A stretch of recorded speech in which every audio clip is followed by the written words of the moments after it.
Welcome back to Nick and Steph True Crime, your go-to channel for the most chilling true crime stories. Today we're diving into a case that'll make your skin crawl. The FBI's hunt for the 764 group, a shadowy online network targeting kids with harassment, extortion, and worse. With the FBI running over 250 investigations, this is one of the most disturbing threats to kids today. Buckle up, because this one's a wild ride.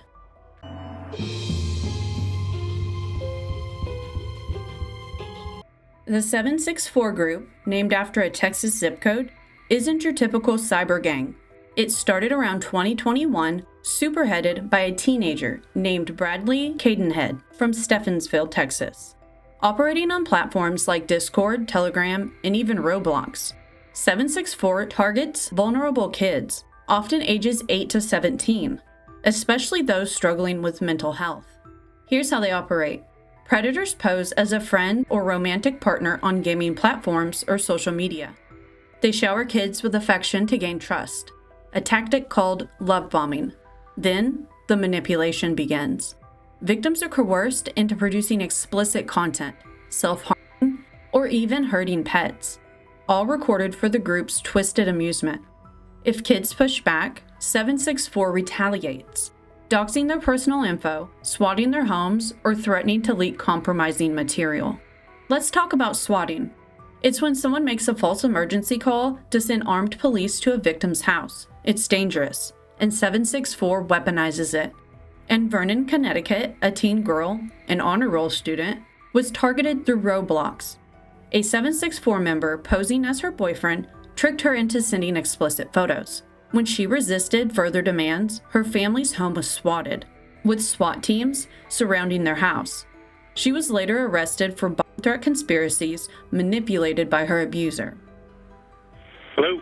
I have placed 2 explosives inside of Rockville High School, okay? And if they fail to detonate, I'm just going to shoot every kid I see, okay? This call was a hoax, but part of a series of nightmare threats terrorizing Vernon, Connecticut. Investigators determining the threats came from overseas, but with the help of a teenage girl living right in town. Both of them involved in a shadowy online global network called 764, which wants governments toppled and the world in chaos, but which also targets kids on social media and gaming platforms, befriending them before demanding violent and sexual content from them. They will encourage them sometimes to commit suicide. They will encourage them to do cutting. They will encourage them to harm their pets. They're using basically psychological warfare on children. That's right. They gain the trust, and then they continue to build that trust to the point where they have power and the ability to blackmail the child, basically. The girl thought the hoaxer was her boyfriend, and he convinced her to share pornography and create 764-related content, like this Barbie doll with the group's name written on its forehead. It was very difficult to process. I wanted to scream, not my child. Before it started, she was a child who was on the honor roll. She had a lot of friends, and then slowly that started to change. When the girl began to resist demands, her family says extortion and threats against her ramped up. By 2025, the FBI has over 250 investigations into 764, spanning every one of its 55 field offices. Assistant Director David Scott, who leads the FBI's Counterterrorism Division, told ABC that victims are as young as 9 have been identified, with potentially thousands affected worldwide. No community is safe. This mother and daughter don't want you to see their faces, to know their names or where they live. They are just breaking free from the terror that is 764. They wanted her to take her life, and she was terrified. She explains how predators are scanning online games. They also prowl X, formerly known as Twitter, Instagram, and Facebook groups about self-harm and eating disorders for girls who may be especially vulnerable. Her daughter was suffering anxiety and depression at the age of 15 when a 764 member contacted her and several others joined in. Some of them got her to cut their usernames into her. And basically what they are requesting from the victims just keeps getting worse and worse and worse and worse. The mother confirms what investigators tell me. Once 764 members have any sensitive information or photo of a girl, they threaten to expose her to her family or school if she won't do what they want. Swatting. It happened to that mother and daughter. And the swatting happened because she wouldn't one of our cats, so that was the same person who had been trying to get her to take her life. And to live stream it. She also says they sent her daughter, just 15 years old at the time, a suicide manual. The FBI's been making moves. In April 2025, they arrested 2 key 764 figures, known as War and Trippy. They ran a subgroup called 764 Inferno, grooming kids and trading abuse material like currency. Both face life in prison if convicted.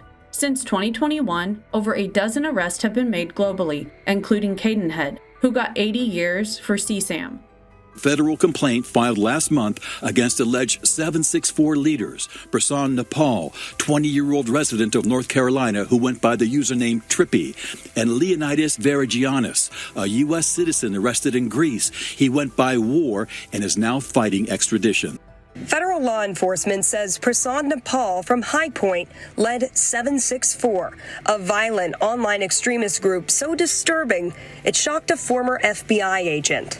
This is the worst of the worst. I don't think you can come up with a more disgusting case than, type of crime than this. An affidavit states Nepal and co-conspirators groomed minors online, forcing some as young as 13 to share videos of them engaging in explicit conduct and setting themselves on fire, abusing their pets or siblings, and even suicide to be shared throughout the network.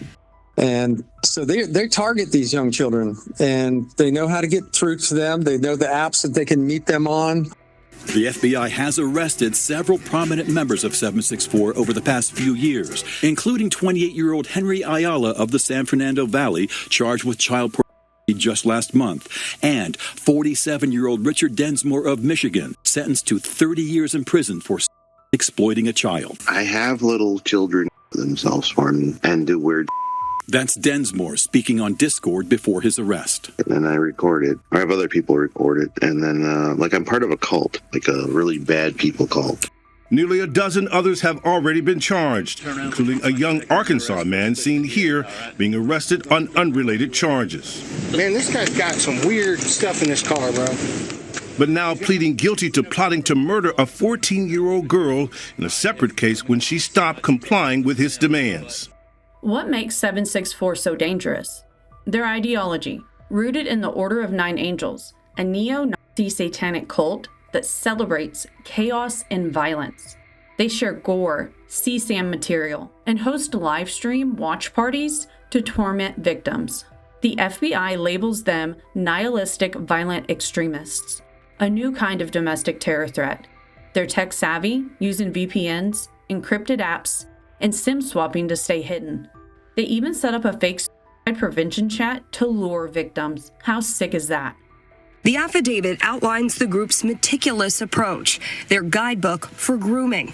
It states the best women to target are ones that have depression or mentally ill ones. 10 to 17 years old is typically the target age group that these perpetrators target.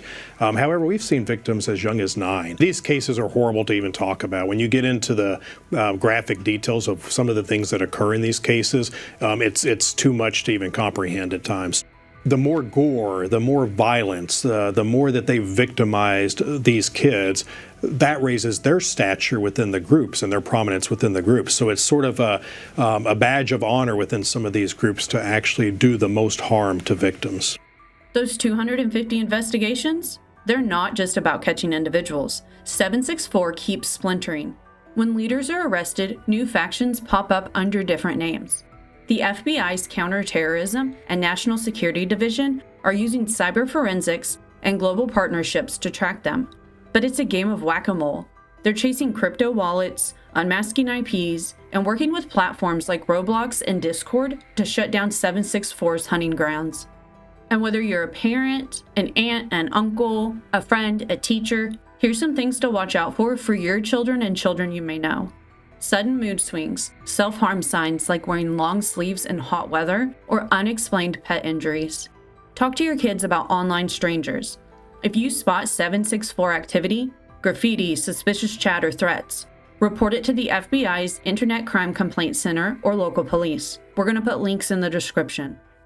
As we were editing, we realized that we didn't mention what we use to try to keep our kids safe online. This is not a paid sponsorship, although we would welcome it. but it's just what we use and wanted to let others know about it. It's called Bark. It's a parental control app. It'll flag texts, emails, online platforms like Instagram, Snapchat, and TikTok, letting us know if there's any risks of cyberbullying, explicit content, any mental health concerns. It sends us real-time alerts, and it'll give us some snippets and tips for discussion. One of our preteen boys was curious about the anatomy of a woman, and so it gave us an alert that a certain word had been searched, and then that gave us an opportunity to talk to them and why it's not healthy to be looking those things up online. It offers screen time schedules, web filtering, and location check-ins. This is compatible on phones and computers. It supports unlimited devices. They do have a Bark Junior plan for your younger kids that aren't on social media, and then they have a premium one that's ideal for teens. You don't have to go spying on your kids, but it's going to give you alerts for those things that you're concerned about. It helps foster trust without invasive spying. If you want to learn more about this app, you can go to bark.us. Again, this is not a paid sponsorship. It's just something that helps us, and we think it might help you too. I cannot say enough to scare you. If you are not paying attention to what your kids are doing on their phones, you need to. How does this end? As in, how do we stop them? Yes. I don't mean to be pessimistic, but at this point in time it feels like it's too big. It's just this disease that has spread throughout the world. Could be the kid next door in their bedroom, who is doing the most horrific things to another kid on the other side of the world, and the parents don't know. That mother's daughter is set to testify in at least one case underway. It could be more. The 764 group is a nightmare for any parent, but the FBI's 250 investigations prove that they're fighting back. Awareness is our absolute best defense. How can we protect our kids from predators like 764? Drop a comment, like, share, and subscribe for more true crime. Stay vigilant, and we'll see you next time.